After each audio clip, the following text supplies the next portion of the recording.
Hello, I'm Dr. Rosie Kuhn, and this series is called Spiritual Dilemmas. And the reason I call it Spiritual Dilemmas is because there's a lot of elements of life that we don't even think are spiritual, and we imagine that spirituality is actually a happy thing. Spirituality is easy and it's blissful and it's good, and we should always feel, glad that we're in that flow when actually it doesn't always work that way. And there are so many questions people have that keep them from even going in the direction of a spiritual development or relationship with their spiritual self because of these questions. So one of those questions is, do I have to give up what I love to be spiritual, in essence? Do I have to give up what I love to be spiritual? And the answer is no. You don't have to give up anything. You don't have to give up your favorite brownies. You don't have to give up ice cream. You don't have to give up your apartment. You don't have to give up living in the city. You don't have to give up anything. You don't have to give up your hate or your anger. You don't have to give up your love for your teddy bear or your mother. You don't have to give up anything. Now, this goes against a lot of those perceptions and interpretations and things that people say about being spiritual, that you have to be austere and you have to sacrifice. And the truth is from my perspective and what I've been practicing and reading and learning about is that sense of having to sacrifice is not useful. And what it does is it creates a sense of deprivation. It also creates a sense of separation from our spirit self. What we're wanting to do is create that sense of unity and connection and harmony with ourselves, our spirit selves, our emotional selves, all of ourselves, and that which we think of when we think of spiritual. We think of God, or we think of angels, or divine beings, or gods and goddesses. When we think about having to deprive ourselves, what's that in service to? And the truth is, what it does is it separates us from that which we say we want, that which we say we are. So when we can allow ourselves to have what we want, have what we love, then we become, we're not afraid of losing something. We're not afraid of being deprived of, or being punished for, or doing it wrong.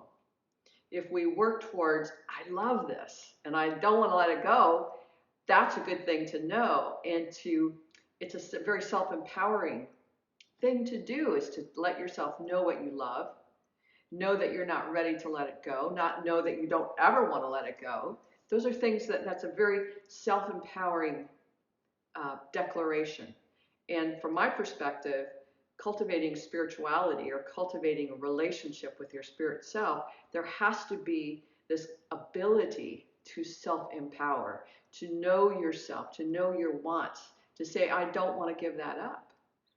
I don't want to give that up. I'm not going to give it up. If we can't say it out loud, then we can't own it. And if we can't own it, then we're in resistance to it. And we're always ready for the fight or the defense or the armoring. If we can say it out loud, this is what I love, this is who I love, and I'm not going to give that up, that's a really truthful beginning to the spiritual relationship, the relationship that you're having with your spirit self, with your whole self. Now, the other side of that, and this becomes part of that dilemma, is you might want something more than you want that which you love. So, for instance, I've been driving a car for 20 years. I loved that car. It was a Prius. It was a hybrid. It moved through a lot of my history with me. And I loved that car, and I didn't want to let it go. But at the same time, I needed something that was a little newer, stronger, safer. I needed a four-wheel drive. And so there was that dilemma, is do I want something more than what I love? And so I had to kind of weigh the values of what I love versus what I want and what I sort of may need in my life. So when we're in relationship with people, or relationship with our job, or relationship with our career or our health situation, perhaps with substances like food or alcohol, when we say, I want something more, I want something better, I want a sense that there's something better for me than this, now we're in that place of knowing that too, and then being able to choose for ourselves in free will. That free will is so important that we can connect to what we want. I love my Prius. And also connect with that other thing that I want that may have more value for me, like being in a car that's safer and more comfortable, and I know it's going to get me through the hard weather. And so I have to choose. And that's all there is a choosing. There's no sacrifice. I love my car, the Prius, and at the moment that I made the choice, I found the vehicle that was perfect for me for today. As right now, I say goodbye to my Prius, and I can now go here into this new vehicle that I'm very excited about. We can do this with our jobs and saying, you know, I love my job, but there are things that are not giving, it's not giving to me. So for instance, a lot of people love what they do, but the people may not be working well for them, or the culture. And so they go, I love my work, but the culture is not nourishing to me. I want something else. And so when that something else arises, we can be at choice. At choice, free will, self-empowered. And that's the bottom line with this.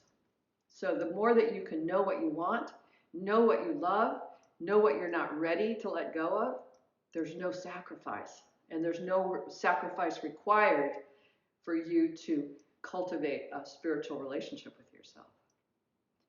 So I'll leave it at that for now. If you like these, if you find value, please share with other people. Please subscribe and like it. And I would love to hear from you what you love. It's in the comments below. What you love enough that you're not ready to let it go, if ever. All right. Blessings. Bye for now.